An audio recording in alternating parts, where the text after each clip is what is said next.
Ayan.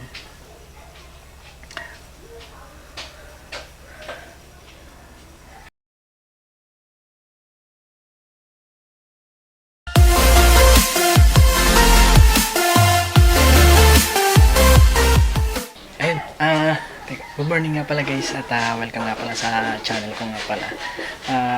Update ko lang kayo at nandito tayo sa bahay, dito sa kwarto. Update ko lang kayo doon sa nangyari nga pala doon sa Rhode Island. Okay na, bali kanina nag-itlog pa siya ng isa. So yung Rhode Island natin meron na siyang nakapag-produce na siya ng 20 eggs. Kasama na yung kahapon. So nandito na lahat sa bahay yung mga itlog. Kasama din yung dalawang puti na napulot natin. And then gumawa pala tayo ng DIY na incubator nung nakaraan. So bumili tayo ng 25 watts na ilaw, tapos yung paglalagyan, tapos pati yung karton, nakakuha tayo ng karton yung medyo kapal ng konti. At eto, update ko na kayo at kung ano na itsura nila ngayon itong mga itlog. Dito na sila.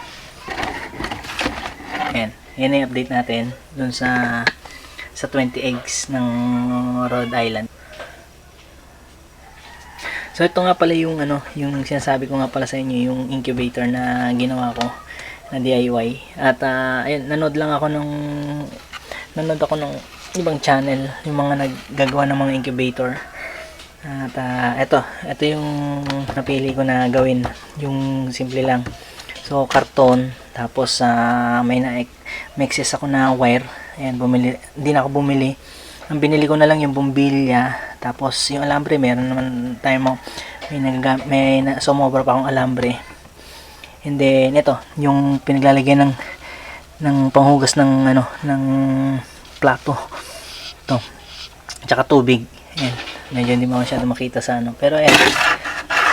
Actually guys, nag-start na tayo nito. Day 1 natin sa pag-incubate ng mga itlog. So may markings nga pala yung mga itlog, no. Nilagyan natin ng markings. Ito, kababaligtad ko lang para alam namin pagka nabaligtad na. Yan. So yan lang yung update ko as of now sa itlog nung na-produce ng Rhode Island. 20 eggs.